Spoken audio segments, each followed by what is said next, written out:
নমস্কার এবং ডিকোডারে India and the ওয়ার্ল্ডের এই এপিসোডে আপনাদের স্বাগত। আমি নিধি রাজদান। আচ্ছা, আপনি যদি ভূ রাজনীতি অনুসরণ করে থাকেন, বিশেষ করে গত 24 ঘন্টায়, বিশ্বাস করুন এটা একের পর এক মোড় আর বাঁক নিয়েছে এবং কখনো কখনো আপনার মনে হবে এর সাথে তাল মেলানো সত্যিই কঠিন। মার্কিন ইরান যুদ্ধ। প্রেসিডেন্ট ডোনাল্ড ট্রাম্প বলেছেন যে তিনি ইরানের সাথে কথা বলছেন, যে তারা এমন একটা কিছুর জন্য চেষ্টা করছে যাকে তিনি একটি খুব ভালো চুক্তি হিসাবে বর্ণনা করেছেন।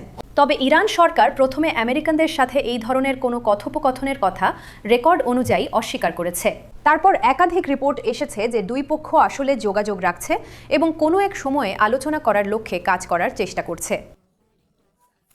আর এই সব কিছুর মাঝেই যুক্তরাজ্যের ফিনান্সিয়াল টাইমসের রিপোর্টও প্রকাশিত হয়েছে যে পাকিস্তান মধ্যস্থতাকারীর ভূমিকা পালন করছে এবং এই সপ্তাহে কোনো এক সময়ে ইসলামাবাদে মার্কিন ও ইরানি কর্মকর্তাদের মধ্যে একটি বৈঠক হতে পারে এবং এটি ভারতের জন্য এর প্রভাবের নিরিখে ভারতের নিরাপত্তার জন্য, এই অঞ্চলের নিরাপত্তার জন্য এবং মার্কিন যুক্তরাষ্ট্রের সাথে তার নিজের সম্পর্কের জন্য একটি সম্পূর্ণ নতুন গতিপথ খুলে দেয়। এবং গত কয়েক মিনিটে আমরা ভারতে নিযুক্ত মার্কিন রাষ্ট্রদূতের কাছ থেকে এইমাত্র শুনেছি যে প্রেসিডেন্ট ট্রাম্প আজ প্রধানমন্ত্রী মোদির সাথে এই অঞ্চলের পরিস্থিতি এবং হরমুজ প্রণালী নিয়ে কথা বলেছেন, যা আমাদের জ্বালানি সরবরাহ, আমাদের তেল ও গ্যাস সরবরাহকে ভারতে এবং প্রকৃতপক্ষে বিশ্বের অন্যান্য অংশেও পৌঁছানোর জন্য গুরুত্বপূর্ণ। সুতরাং এখানে উন্মোচন করার মতো অনেক কিছু আছে এবং ইন্টারনেটে অনেক ষড়যন্ত্র তত্ত্ব ভেসে বেড়াচ্ছে, যেগুলির মধ্যে আমরা প্রফেসর অ্যালেক্স ভাতঙ্কার সাথে সামান্য প্রবেশ করতে চাই।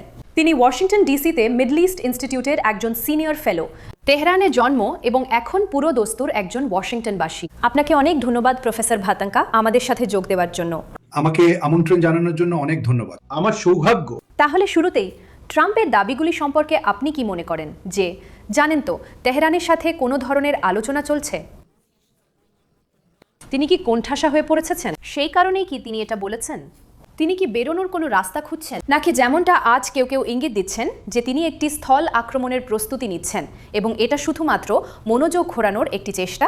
হ্যাঁ, দেখুন, এখানে ওয়াশিংটন ডিসিতে ক্রমশ এই ধারণাটাই তৈরি হচ্ছে যে ডোনাল্ড ট্রাম্পকে মূলত ইরান আক্রমণ করতে রাজি করিয়েছিলেন ইসরায়েলের প্রধানমন্ত্রী নেতানিয়াহু একটা খুব সাধারণ প্রস্তাবের মাধ্যমে, একরকম বলতে গেলে, যে এই ইরানি শাসন ব্যবস্থা দুর্বল, দেশের মানুষ একে ঘৃণা করে এবং মার্কিন যুক্তরাষ্ট্র যদি সামরিকভাবে হস্তক্ষেপ করে তাহলে সামরিকভাবে এটা একটা দ্রুত জয় হবে এবং ডোনাল্ড ট্রাম্প, ইরানি জনগণ, মধ্যপ্রাচ্য এবং তার বাইরের বিশ্বের নায়ক হয়ে উঠবে। এইভাবেই ডোনাল্ড ট্রাম্প এই যুদ্ধে জড়িয়ে পড়ে। এর কোনো প্রমাণ নেই যে তিনি এর কূটনৈতিক ভূ রাজনৈতিক দিকটা নিয়ে খুব বেশি চিন্তা ভাবনা করেছিলেন। তিনি সামরিক দিকটার উপরই মনোযোগ নিবদ্ধ রেখেছিলেন, কারণ তিনি ভেবেছিলেন একটি সামরিক জয় দ্রুত শাসন ক্ষমতাকে উৎখাত করবে এবং আমরা সবাই যেমনটা জানি সেটা ঘটেনি এবং সেই কারণেই ডোনাল্ড ট্রাম্প এখন বোঝার চেষ্টা করছেন যে এরপর তার কি করা উচিত। তিনি এদিক ওদিক করছেন, আমরা সত্যিই জানি না তার চূড়ান্ত লক্ষ্যটা কি। সেটা কি শাসন ক্ষমতার পরিবর্তন? তিনি এখন এই ইরানি শাসক গোষ্ঠীর কিছু লোকের সঙ্গে দেখা করার কথা বলছেন, যার মানে হলো তিনি ইসলামিক রিপাবলিককে মেনে নিতে রাজি। আলী খামেনেই মারা গেলে অন্য কেউ তার সঙ্গে কথা বলতে পারতেন, সুতরাং তিনি সম্পূর্ণ দিশেহারা। তিনি এখনো মনস্থির করেননি, কিন্তু একটা জিনিস আমরা নিশ্চিতভাবে জানি, তিনি অত্যন্ত বিরক্ত যে কিভাবে ইরানিরা তাদের কার্যকলাপের মাধ্যমে মূলত বিশ্ব অর্থনীতিকে, বিশেষ করে শক্তির দিক থেকে প্রভাবিত করেছে। তিনি যত তাড়াতাড়ি সম্ভব এটা শেষ করতে চান, কিন্তু আবার এই সিদ্ধান্তটা তার হাতে নেই। এই যুদ্ধ এখন শুরু হয়ে যায়, এতে ইরানেরও কিছু বলার আছে। আর এই মুহূর্তে এই আলোচনাগুলো করার ব্যাপারে ইরানের ইচ্ছা নিয়ে আপনার ধারণা কি? কারণ স্পষ্টভাবে হরমুজ প্রণালী আটকে দিয়ে বা ব্লো বেশ কিছু জাহাজকে যেতে না দিয়ে ইরানিরা এক অর্থে সুবিধাজনক অবস্থানে আছে, কারণ তখন সবাই কষ্টটা অনুভব করে। তারা সুবিধাজনক অবস্থানে আছে বটে, বিশেষ করে যখন হরমুজ প্রণালী থেকে জাহাজ চলাচলের কথা আসে। কিন্তু আমি যদি ইরান হতাম, আমি অতিরিক্ত আত্মবিশ্বাসী হতাম না, কারণ এই মুহূর্তে অনেক দেশই, জানেন তো, এই যুদ্ধে মার্কিন যুক্তরাষ্ট্র এবং ইসরায়েলের সঙ্গে যোগ দিতে ইচ্ছুক নয়। ইউরোপীয়রা, উপসাগরীয় দেশগুলো, কিন্তু সেটা বদলে যেতে পারে। তারা সিদ্ধান্ত নিতে পারে যে তাদের প্রয়োজন, তাদের এই যুদ্ধে যোগ দেওয়া ছাড়া আর কোনো উপায় নেই এবং আরো বড় কোনো প্রকল্পের দিকে এগোতে হবে। জানেন তো, একটা রাষ্ট্র নির্মাণ প্রকল্প, একটা শাসক গোষ্ঠী পরিবর্তন প্রকল্প যদি বলতে চান। সুতরাং ইরানকে সতর্ক থাকতে হবে এবং আমার মনে হয় তারা আছেও। সুতরাং তারা কূটনীতিকে সরাসরি প্রত্যাখ্যান করছে না, তারা যা বলছে তা হলো এমন এক কূটনীতি যা আগের দফাগুলো থেকে আলাদা। স্পষ্টতই তাদের দৃষ্টিকোণ থেকে তারা আমেরিকানদের সাথে দুবার আলোচনা করেছিল এবং প্রতিটি কূটনৈতিক প্রচেষ্টার সময় তারা আক্রান্ত হয়েছিল। সুতরাং এটাই তাদের অবস্থান। এবং আপনি জানেন অনেক দিক থেকেই এটা বোধগম্য যে সেখানে কোনো বিশ্বাস নেই। কিন্তু আবারও ইরান চিরকাল এই যুদ্ধে থাকতে পারে না, এবং তাই আমার মনে হয় যদি ওয়াশিংটন তাদের বেরিয়ে আসার পথের মতো কিছু প্রস্তাব দিতে পারে, এই শাসন ব্যবস্থা হয়তো তা গ্রহণ করবে। কিন্তু আজ পর্যন্ত আমরা দেখিনি সেই বেরিয়ে আসার পথটা কেমন হতে পারে। এবং আমার প্রথম প্রশ্নের একটি অংশ ছিল এই উদ্বেগ যে আরও আমেরিকান মেরিন সেনা, রিপোর্টে আমাদের বলা হয়েছে হাজার হাজার আমাদের কথা বলার সময়ই মধ্যপ্রাচ্যের দিকে এগোচ্ছে, এবং এটা এক ধরনের কৌশল হতে পারে আপনি জানেন, যাতে সবাই অসতর্ক হয়ে পড়ে এবং তারপর একটি স্থল আক্রমণ হয়। সৈন্য মোতায়েন করা হয়েছে এবং খার্গো দ্বীপ সম্ভবত সেই লক্ষ্যবস্তুগুলোর মধ্যে একটি, যেখান থেকে অবশ্যই আমরা যেমন জানি ইরান, আপনি জানেন, তার প্রায় 90% তেল রপ্তানি করে। তাহলে আপনি কি এটা নিয়ে চিন্তিত যে এটাই এই যুদ্ধের পরবর্তী মোড় হতে চলেছে? দেখুন, আমার মনে হয় এই যুদ্ধে উত্তেজনা বৃদ্ধি নিয়ে আমাদের সকলেরই চিন্তিত হওয়া উচিত, কারণ পরিস্থিতি কেবল আরও খারাপের দিকেই যেতে পারে, এবং এটা ইরানের জন্য ভালো নয়, এটা মার্কিন যুক্তরাষ্ট্রের স্বার্থের জন্য ভালো নয়, এটা ইসরায়েলের জন্য ভালো নয়, এবং এটা পারস্য উপসাগরের আরব দেশগুলোর মতো দেশগুলোর জন্য তো একেবারেই ভালো নয়। এখন সবাই ভুগছে, এটা সত্যি মানে রয়েছে। জানেন, লোকেরা রাশিয়াকে বিজয়ী হিসেবে দেখায় কারণ তেলের দাম অনেক বেড়ে গেছে, কিন্তু আদতে এটা এমন একটা যুদ্ধ যার ফলে সবাই ভুগছে। কিন্তু উত্তেজনা বৃদ্ধির কথা বলতে গেলে, যেহেতু আপনি মেরিনদের কথা উল্লেখ করেছেন, সেটা একটা উত্তেজনা বৃদ্ধিই হবে। কিন্তু আবার মাথায় কোনো কৌশলগত চূড়ান্ত লক্ষ্য না থাকলে ইরানে কয়েক হাজার মেরিন পাঠানোর আসল মানেটা কি? তারা ইরান দখল করতে পারবে না। আপনি যদি সামরিক রণনীতিকারদের সাথে কথা বলেন, তারা আপনাকে বলবে মার্কিন যুক্তরাষ্ট্র 2003 সালে ইরাকে যা করেছিল তা করতে আপনার লক্ষ লক্ষ আমেরিকান সেনার প্রয়োজন হবে। আর আবার সবাইকে মনে করিয়ে দিই, ইরান ইরাকের চেয়ে 4 গুণ বড়। এটা একটা পার্বত্য দেশ, ইরাকের মতো সমতল দেশ নয়, তাই সামরিক দিক থেকে খুবই কঠিন একটা বিষয়। এমন কোনো লক্ষণ নেই যে ডোনাল্ড ট্রাম্প আমেরিকানদের ইরান দখল করার জন্য বোঝাতে পারবে। সুতরাং জানেন, কিছু ক্ষেত্রে মেরিনদের ব্যবহার কৌশলগতভাবে গুরুত্বপূর্ণ হতে পারে। হয়তো ওই অঞ্চলের কিছু অংশ দখল করে হরমুজ প্রণালী খুলে দেওয়া, কিন্তু তখন তারা সহজ লক্ষ্যে পরিণত হবে, কারণ ইরানীয়রা তাদের ওপর হামলা করবে। এর মানে হলো ইরানের মাটিতে আমেরিকানরা মারা যাবে। আর ডোনাল্ড ট্রাম্প ঠিক এই প্রতিশ্রুতি সবাইকে দিয়েছিলেন যে তিনি মধ্যপ্রাচ্যে এটা কখনো করবেন না। আর এখন তিনি সম্ভবত দেশটিকে আমেরিকান ইতিহাসের সবচেয়ে বড় যুদ্ধের দিকে নিয়ে যাচ্ছেন। আর আমরা জানি তিনি ঠিক তেমন লোক নন যিনি নিজের কথা রাখেন। কিন্তু জানেন, আবার যদি জানেন, সম্ভবত এই শান্তি আলোচনার প্রসঙ্গে আসি, যদি তা আদৌ কখনো হয়, আমেরিকানরা বাস্তবিকভাবে কাদের সঙ্গে কথা বলতে পারবে? এটা কি সত্যি যে এমনকি ইরানের মধ্যেও আইআরজিসি এবং যাকে বলে অসামরিক নেতৃত্বের মধ্যে কোনো পথে এগোনো হবে, সেই বিষয়ে একটা মতপার্থক্য আছে? দেখুন, আমি মনে করি আদতে আমি বিষয়টাকে এভাবেই দেখি। তারা ইসলামিক প্রজাতন্ত্রের একটা অসামরিক উপাদান আছে, যেমনটা আপনি ঠিকই বলেছেন, কিন্তু তারা দেশের দৈনন্দিন কাজকর্ম চালানোর চেষ্টায় ব্যস্ত, বিদ্যুৎ এবং জল এবং পরিষেবা চালিয়ে। আমেরিকানদের সাথে সম্ভাব্য সেই কৌশলগত গুরুত্বপূর্ণ কথোপকথনের ব্যাপারে শেষ কথা বলার লোক তারা নয়। কে এটা করবে তা দেখতে হলে আপনাকে রেভলিউশনারি গার্ডদের পদমর্যাদার দিকে তাকাতে হবে। তারাই হলো মূলত সেই শক্তি যারা আজ ইরানের দায়িত্বে রয়েছে। কিন্তু সম্ভবত এখানে একটা ভালো খবর আছে, অনেক দিক থেকেই তারা কট্টরপন্থী, তারা ক্ষুব্ধ, তারা প্রতিশোধ চায়, কিন্তু তারা আত্মঘাতী নয়। তাই সঠিক পরিস্থিতিতে যদি এর থেকে বেরোনোর কোনো উপায় তাদের কাছে থাকে, তারাও বাঁচতে চায়, তারা ফিরে গিয়ে সেই দেশটা চালাতে চায়, তাদের যাওয়ার কোনো জায়গা নেই। একজন রেভলিউশনারি গার্ডস জেনারেলের জন্য কোনো আশ্রয়স্থল নেই। তারা যাবেটা কোথায়? কেউ তাকে আশ্রয় দেবে না। তাই তাদের কাছেও একটা বেরোনোর পথ খোঁজার কারণ আছে। আবার প্রশ্নটা হলো, ট্রাম্পের তরফ থেকে তাদের কি ধরনের প্রস্তাব দেওয়া হবে, এবং রাষ্ট্রপতি ট্রাম্পের বাস্তববাদী হওয়া দরকার। অতীতে তার কিছু দাবি খুবই চরমপন্থী ছিল, এবং তাকে হয়তো তার দৃষ্টিভঙ্গি নরম করতে হবে, এবং ইরানি পক্ষকেও তাই করতে হবে। কারণ এখন আমরা দেখেছি কূটনীতি কাজ না করলে শেষ পর্যন্ত এমন একটা যুদ্ধ হয় যা শুধু মার্কিন যুক্তরাষ্ট্রকেই গ্রাস করে না, এবং ইরান কিন্তু অনেক বেশি বিশ্বের অন্যান্য দেশের পরিপ্রেক্ষিতেও। এটা চরম পাগলামি, হালকাভাবে বলতে গেলে। কিন্তু আমি কি আপনাকে শেষ একটি প্রশ্ন করতে পারি প্রফেসর ভাতানখা, যা হলো এই বিষয়ে ভারতের অবস্থানকে তেহরান কিভাবে দেখবে বলে আপনি মনে করেন? ভারত, যেমন আপনি জানেন, ইরানের সাথে মধ্যপ্রাচ্য বা পশ্চিম এশিয়ার দেশগুলির সাথে ঐতিহ্যগতভাবে ভালো সম্পর্ক রেখে এসেছে, যেমনটা আমরা বলি, এবং এখন অবশ্যই আমরা আমেরিকান এবং ইসরায়েলিদের খুব কাছাকাছি এসেছি। ভাস্ট বেঙ্গলতে অনেক সমালোচনা হয়েছে যে আপনি জানেন প্রধানমন্ত্রী আক্রমণের ঠিক আগে ইসরায়েলে গিয়েছিলেন এবং তারপরে আমরা ইরানে আমেরিকান এবং ইসরায়েলি হামলার নিন্দা করিনি, যা এখনও ঘটেনি, এবং কিছুটা দেরিতে সর্বোচ্চ নেতার মৃত্যুতে শোকও প্রকাশ করেছি। আপনার কি মনে হয় খোদ ইরানে বিষয়টা কিভাবে নেওয়া হচ্ছে? না, আমি মনে করি এটা কোনো আশ্চর্যের বিষয় নয় যে সরকারি ইরানি বয়ানটি ভারতে হতাশা, বিশেষ করে যেভাবে তারা অনুভব করেছে যে আমেরিকানদের দ্বারা আক্রান্ত তাদের নৌজাহাজটিকে ভারত সাহায্য করার জন্য সত্যি কিছুই করেনি। কারণ আপনাকে এটাকে সেই প্রেক্ষাপটে দেখতে হবে যাকে ইরানিরা ঠিক বা ভুলভাবে ইরান, পারস্য এবং ভারতের মধ্যে সভ্যতাগত সম্পর্ক বলে। এবং ইরান বছরের পর বছর ধরে ভারতকে একটি উদীয়মান অর্থনীতি, একটি উদীয়মান শক্তি হিসাবে দেখেছে। ইরানিরা সতর্ক ছিল যাতে তাদের সব ডিম চীনের ঝুড়িতে না রাখে, চেয়েছিল। উদাহরণস্বরূপ আমরা চাবাহার বন্দরে দেখেছি ভারতকে ইরানে জড়িত হওয়ার একটি উপায় দেওয়ার চেষ্টা করা হয়েছে, কারণ এটা যুক্তিযুক্ত ছিল। কারণ ভারত আগামী বছর এবং দশকগুলিতে আরও শক্তিশালী হতে চলেছে। কিন্তু আজ সম্পর্কটা সেখানে নেই। আজ যেমন আপনি উল্লেখ করেছেন, ভারত, মার্কিন যুক্তরাষ্ট্র, ইসরায়েল উপসাগরীয় দেশগুলিতে প্রচুর বিনিয়োগ করেছে এবং মূলত ইরানের দিকে ততটা মনোযোগ দিচ্ছে না। এটাই আজকের সত্যি। আবার বদলাতে পারে, কারণ ইরান এত গুরুত্বপূর্ণ একটি ল্যান্ড ব্রিজ।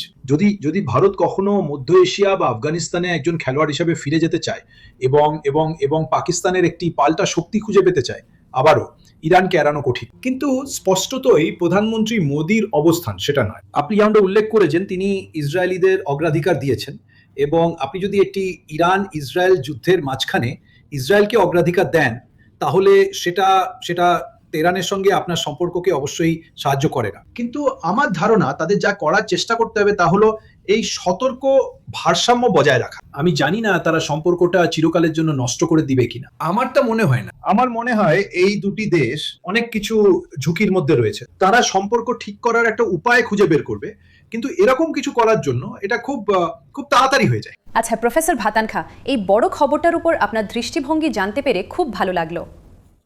আজ ডিকোডারে আমাদের সঙ্গে যোগ দেওয়ার জন্য আপনাকে অনেক ধন্যবাদ। আমাকে আমন্ত্রণ জানানোর জন্য ধন্যবাদ, সে তো আমার সৌভাগ্য। এবং এখন আমাদের সঙ্গে যোগ দিচ্ছেন এই যুদ্ধের মধ্যে দিয়ে আমাদের নিয়ে যেতে বা সত্যি কি ঘটছে তা বোঝার চেষ্টা করতে ভারতের প্রাক্তন বিদেশ সচিব শ্রী কমল সিবাল। অ্যাম্বাসাডার সিবাল, আজ ডিকোডারে আমাদের সঙ্গে যোগ দেওয়ার জন্য আপনাকে অনেক ধন্যবাদ।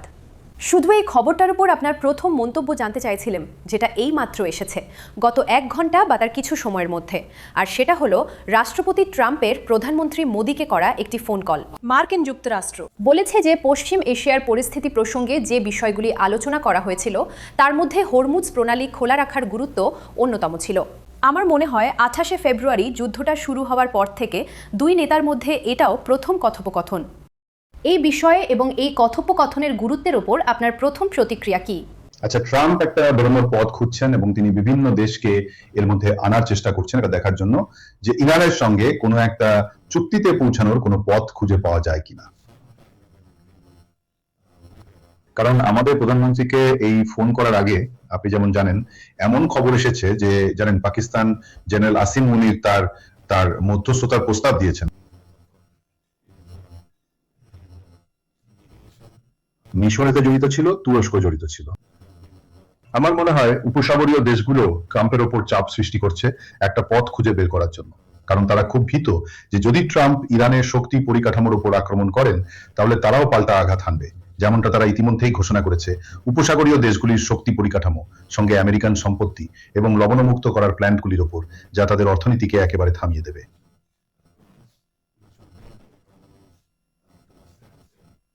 তাই আমার মনে হয় তিনি বেরোনোর পথ খুঁজছেন।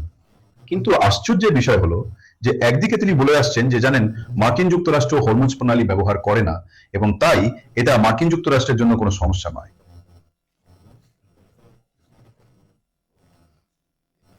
এটা অন্যান্য দেশের জন্য একটা সমস্যা এবং তাই তাদেরই সক্রিয় হওয়া উচিত এবং এটাকে খোলা রাখতে সাহায্য করা উচিত।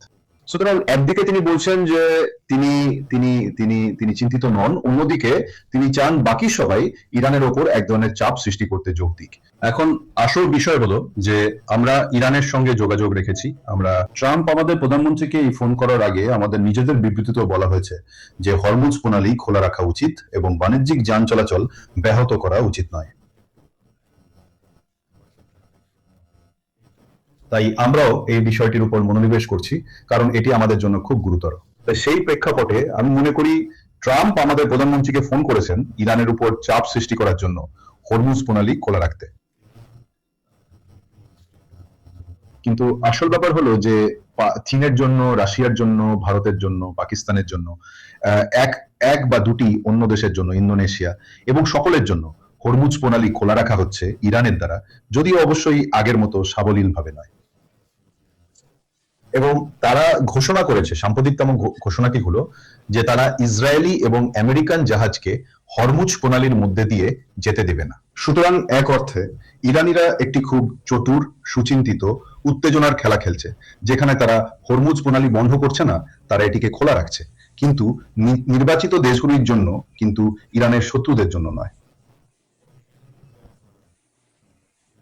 এর মধ্যে ইসরায়েল ছাড়া উপসাগরীয় দেশগুলি এবং উপসাগরীয় অঞ্চলের সাথে। ঠিক, আমি মনে করি এটা বেশ আকর্ষণীয় যে এই যুদ্ধের গোলপোস্ট অন্তত প্রেসিডেন্ট ট্রাম্প এটি শুরু হওয়ার পর থেকে অনেক দাবি করেছেন, এবং এটি শাসন পরিবর্তন থেকে জানেন তাদের পারমাণবিক অস্ত্র বন্ধ করা এবং এখন হরমুজ প্রণালী খোলা রাখার দিকে গেছে, যা এই পুরো জগাখিচুড়ি আমাদের মুখে এসে পড়ার আগে এমনিতেও খোলাই ছিল। আমি আজকের অনুষ্ঠানে আমাদের অন্য অতিথিকে স্বাগত জানাতে চাই। ইনি হলেন ব্রায়ান ক্লার্ক, হ্যাডসন ইনস্টিটিউটের centre for defence concepts and টেকনোলজির একজন সিনিয়র ফেলো এবং ডিরেক্টর। তিনি আমাদের সাথে ওয়াশিংটন ডিসি থেকে যোগ দিচ্ছেন। সুপ্রভাত মিস্টার ক্লার্ক, আমাদের সাথে যোগ দেওয়ার জন্য ধন্যবাদ। আমি আপনার মতামত এবং আপনার মূল্যায়ন চেয়েছিলাম। জানেন, ইরানের সাথে কোনো এক ধরনের চুক্তি করার বিষয়ে প্রেসিডেন্ট ট্রাম্পের দাবি, ইরানের তা অস্বীকার করা, এবং একই সময়ে হাজার হাজার মার্কিন মেরিন মধ্যপ্রাচ্যের দিকে যাচ্ছে বলে খবর, এবং সেই কারণে এই জল্পনা তৈরি হয়েছে যে এর পরিবর্তে কি একটি স্থল আক্রমণ হতে পারে, এবং তাই এই যুদ্ধ কি আরও খারাপ হতে পারে। আপনি যদি আমাদের জন্য সেটার সারসংক্ষেপ করতে চান। হ্যাঁ, সুতরাং এটা স্পষ্ট যে এখানকার প্রশাসন তার বিকল্পগুলি খোলা রাখার চেষ্টা করতে চায়। তাই যদিও এটি হয়তো কোনো তৃতীয় পক্ষের মাধ্যমে, সম্ভবত ওমানের মাধ্যমে ইরানের সাথে কোনো ধরনের আলোচনা চালাচ্ছে, ট্রাম্প প্রশাসন তবুও হরমুজ প্রণালীর সংলগ্ন অঞ্চলে সম্ভাব্যভাবে সেনা মোতায়েন করার এবং ভূখণ্ড দখল করার চেষ্টা করার ক্ষমতা চায়। এবং সেই হুমকিটি এমন কিছু হবে যা তারা সেই ইরানিদের মাথার উপর ঝুলিয়ে রাখার চেষ্টা করবে যাদের সাথে তারা আলোচনা করছে। তাই তারা বলে যে তারা তাদের বিকল্পগুলো খোলা রাখতে চায়। চ্যালেঞ্জটা হলো ইরানের জন্য আমেরিকা এবং তার মিত্রদের হরমুজ প্রণালীতে প্রবেশাধিকারকে চ্যালেঞ্জ করে যাওয়াটা খুব সহজ, এবং এটা চালিয়ে যাওয়ার জন্য ইরানিদের সত্যিই খুব বেশি প্রচেষ্টা করতে হয় না।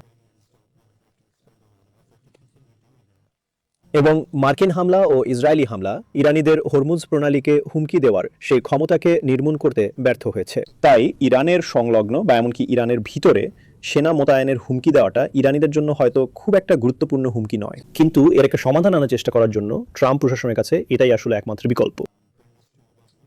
ঠিক, রাষ্ট্রদূত সিভিল, আপনি কিছুক্ষণ আগে কথা বলার সময় এই বিষয়টি তুলে ধরেছিলেন, সেই রিপোর্টগুলো সম্পর্কে, যে পাকিস্তান একটি সম্ভাব্য মধ্যস্থতাকারী হিসেবে উঠে আসছে বা উঠে আসতে চায়, এবং এখন এমন খবর আসছে যে মার্কিন ও ইরানি কর্মকর্তারা আর কয়েকদিনের মধ্যেই ইসলামাবাদে সত্যি দেখা করতে পারেন। এর তাৎপর্য কি? মানে একদিক থেকে এটা অবিশ্বাস্য, কিন্তু জানেন আমাদের নিজেদের নিরাপত্তা এবং আমাদের প্রতিবেশী দেশগুলোকে নিয়ে উদ্বেগের কথা মাথায় রাখলে যদি এটা সত্যিই ঘটে তাহলে ভারতের জন্য এর অর্থ কি? আমার মনে হয় পাকিস্তান যথারীতি দেখার চেষ্টা করছে যে তারা আমেরিকানদের জন্য কাজের হয়ে উঠতে পারে কিনা।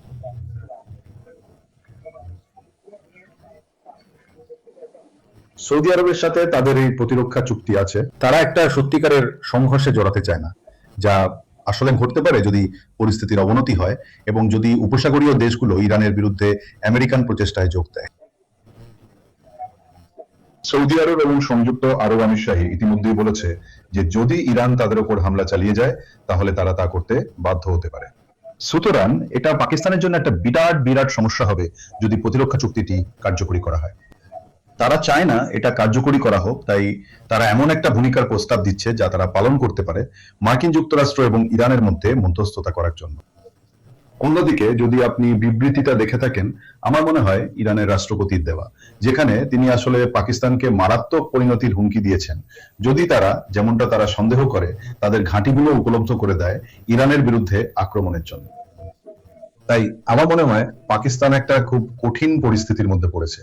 এটা হলো কিছু জিনিস যা প্রচার করা হচ্ছে সম্ভাব্য নিষ্কৃতির পথ বা মধ্যস্থতার প্রচেষ্টা হিসাবে, কিন্তু আমি এটাকে গুরুত্ব দিয়ে দেখব না এবং আমি কল্পনা করতে পারি না যে ইরান এবং করবে ইরানি খলিফা বা অন্য কেউ পাকিস্তানে যাবে এবং মিচেফ এবং পেসনার এবং মার্কিন যুক্তরাষ্ট্রের উপরাষ্ট্রপতির সাথে কথা বলবে। আমি ব্যক্তিগতভাবে মনে করি এটা একটা উড়ো খবর। আপনার মনে হয় এটা উড়ো খবর? ওটা বেশ আকর্ষণীয়। মিস্টার ক্লার্ক, আপনার কি কোনো মতামত আছে? আপনি জানেন মধ্যস্থতাকারী হিসেবে পাকিস্তানের এই সম্ভাব্য ভূমিকার বিষয়ে এবং আরও সরাসরি সেনা মোতায়েনের বিষয়ে? মানে ওটা কি একটা সম্পূর্ণ এবং চরম বিপর্যয় হবে না? এর মানে হবে মার্কিন বাহিনীর মধ্যে প্রচুর হতাহত এবং রাজনৈতিকভাবেও এটা ডোনাল্ড ট্রাম্প এবং তার প্রশাসনের জন্য খুব খারাপ প্রভাব ফেলবে। হ্যাঁ, আমি একমত যে পাকিস্তানের ভূমিকা এখানে সত্যিই গুরুত্বপূর্ণ হতে পারে, কারণ এটি এখানে একটি সমাধান আনার চেষ্টা করার জন্য মধ্যস্থতাকারী হিসাবে কাজ করতে পারে। কারণ আপনি জানেন, যেমন আমি বলেছি, এই মুহূর্তে মার্কিন যুক্তরাষ্ট্রের জন্য হরমুজ প্রণালীতে প্রবেশাধিকার পুনরুদ্ধার করার মতো খুব কম সামরিক সমাধান আছে। এটাকে সত্যি একটি আলোচনার মাধ্যমে নিষ্পত্তি হতে হবে যাতে ইরান সম্মত হয়। শুধু আক্রমণ বন্ধ করা ছাড়া এই মুহূর্তে মার্কিন যুক্তরাষ্ট্রের দেওয়ার মতো বেশি কিছু নেই, এবং এটা হতে পারে যে এই অঞ্চলের অন্যান্য দেশগুলি পাকিস্তানকে আরও বেশি কিছু দিতে সক্ষম হতে পারে যাতে তাদের একটি চুক্তিতে পৌঁছানোর জন্য উৎসাহিত করা যায়। স্থলে সেনা নামানোর ধারণাটি সম্ভবত একটি বাস্তবসম্মত প্রচেষ্টার চেয়ে একটি কৌশল বা আলোচনার হাতিয়ার বেশি। কারণ আপনি যেমনটা বলেছেন, এতে বিপুল সংখ্যক হতাহতের সম্ভাবনা তৈরি হয়। এটা অস্পষ্ট যে তারা কিভাবে হরমুজ প্রণালীতে প্রবেশাধিকার প্রকৃতপক্ষে পুনরুদ্ধার করতে তারা কতটা সফল হতে পারে। ইরানের উপকূল বরাবর এমন অনেক জায়গা আছে যেখানে আইআরজিসি অস্ত্র মজুত করতে পারে এবং যেখান থেকে ড্রোন ও ক্ষেপণাস্ত্র উৎক্ষেপণ করা হচ্ছে। সুতরাং স্থল সেনা দিয়ে যদি আপনি সেটাকে নির্মূল করার প্রচেষ্টা চালাতে চান, তবে তা কঠিন হবে এবং এতে কয়েক মাস সময় লাগবে, যে সময় মার্কিন যুক্তরাষ্ট্র আবার একটি খুব, আপনি জানেন, অনেকটাই অনিয়মিত যুদ্ধাভিযানে ফিরে যাবে, অনেকটা যেমনটা ইরাক ও আফগানিস্তানে ছিল, হতাহতের সংশ্লিষ্ট ঝুঁকি সহ। এবং সেই জন্য মিস্টার ক্লার্ক, আমার শেষ প্রশ্ন, এবং আমি অ্যাম্বাসেডর সিভিলের কাছে ফিরে যাওয়ার আগে, এই যুদ্ধ কি অর্জন করেছে? আমার মনে হয় আমরা সবাই মাথা চুলকাচ্ছি। ইরানকে আক্রমণ করার উদ্দেশ্য কি ছিল? বিশ্বকে একটা অস্থিরতার মধ্যে ফেলা ছাড়া প্রেসিডেন্ট ট্রাম্প কি অর্জন করেছেন? এবং এর অর্থনৈতিক প্রতিক্রিয়া হয়তো অনেক দিন ধরে অনুভূত হবে। হ্যাঁ, আমি মনে করি প্রশাসন বলবে যে তারা ইরানিদের সামরিক শক্তি প্রদর্শনের ক্ষমতাকে নির্মূল করার ক্ষেত্রে সফল হয়েছে। তারা তাদের ব্যালিস্টিক মিসাইলের সংখ্যা কমিয়েছে, তাদের নৌবাহিনী এবং আমার মনে হয় তাদের বিমান বাহিনীর বেশিরভাগই ধ্বংস করে দিয়েছে। সুতরাং তারা ইরানের প্রতিবেশীদের হুমকি দেওয়ার ক্ষমতা কমিয়ে দিয়েছে, কিন্তু তারা এটিকে নির্মূল করতে পারেনি। যেমন আমরা দেখেছি তেল আভিভে ক্ষেপণাস্ত্র হামলা হয়েছে, দিয়েগো গার্সিয়াতে একটি ক্ষেপণাস্ত্র হামলা হয়েছে। তাই ইরানের এখনো ছোট মাত্রায় তার শত্রুদের কাছে পৌঁছানোর এবং আক্রমণ করার এই ক্ষমতা রয়েছে। কিন্তু আমার মনে হয় মার্কিন যুক্তরাষ্ট্র যুক্তি দেবে যে তারা অনেকটাই সেই হুমকিটি নির্মূল করেছে, কিন্তু সেই তুলনামূলকভাবে সামান্য সামরিক লক্ষ্য অর্জন করতে একটি বেশ বড় মূল্য চোকাতে হয়েছে। এবং এই মুহূর্তে আর বেশি কিছু পাওয়ার নেই, কারণ এটা অস্পষ্ট যে ইরান থেকে পারমাণবিক উপাদান কমানো বা সরানোর কোনো পথ আছে কিনা, এবং তারা নিশ্চিতভাবে শাসন ব্যবস্থা পরিবর্তন করেনি। ঠিক, রাষ্ট্রদূত সিভিল, জানেন, একটু পিছিয়ে এসে যদি এই যুদ্ধের পরিণতির দিকে তাকানো যায় যখন এটি শেষ হবে, এটা কি ভূ রাজনৈতিক সমীকরণকে, বিশেষ করে মধ্যপ্রাচ্যে, এমনকি এই দেশগুলির সঙ্গে ভারতের সম্পর্ককেও একরকম বড় আকারে নতুন করে সাজিয়ে দেয়নি? আগামী মাস এবং বছরগুলিতে এটি যেভাবে এগোতে পারে তার প্রভাব কি হতে পারে? আমার মনে হয় উপসাগরীয় দেশগুলি খুব কঠিন পরিস্থিতির মধ্যে রয়েছে। তারা এখন দেখেছে যে মার্কিন সামরিক ঘাঁটিগুলির উপস্থিতি, এই ঘটনাটা যে তারা বছরের পর বছর ধরে তারা মার্কিন অস্ত্র কিনেছে। তারা আসলে ইরানের বিরুদ্ধে আমেরিকান সুরক্ষা ও নিরাপত্তা চেয়েছিল এবং এটা কাজ করেনি, তাই তাদের নতুন করে হিসাব করতে হবে। এখন একদিকে তারা চাইবে ইরানকে যেন ব্যাপকভাবে পরাজিত করা হয় এবং ক্ষমতাহীন করা হয়, কিন্তু যদি তা না হয় তাহলে তারা কি করবে? তারা আর আগের মতো আমেরিকান নিরাপত্তার উপর নির্ভর করতে পারে না। অন্যদিকে তারা সরে গিয়ে এও বলতে পারে না যে আমরা নিজেদের নিরাপত্তা নিজেরাই দেখব, কারণ তারা তা পারে না। সুতরাং এটি একটি বিশাল উভয় সংকট যার সম্মুখীন তারা হচ্ছে। ভারতের জন্য এটি একটি খুব ভিন্ন উভয় সংকট, কারণ আসলে যে দেশ সবচেয়ে প্রধান দেশগুলির মধ্যে যা ঘটেছে তার দ্বারা সবচেয়ে বেশি ক্ষতিগ্রস্ত দেশ হলো ভারত, কারণ আমাদের 1 কোটি লোক সেখানে আছে, প্রায় 35 থেকে 40 বিলিয়ন ডলারের রেমিটেন্স, আমাদের প্রায় 40%, আমাদের 50% শক্তি সেখান থেকে আসে। এই সবকিছুই এখন বিপদের মুখে। যদি এটা চলতে থাকে আমাদের জন্য খুব কঠিন হবে, দেশে এর প্রতিক্রিয়া খুব গুরুতর হবে।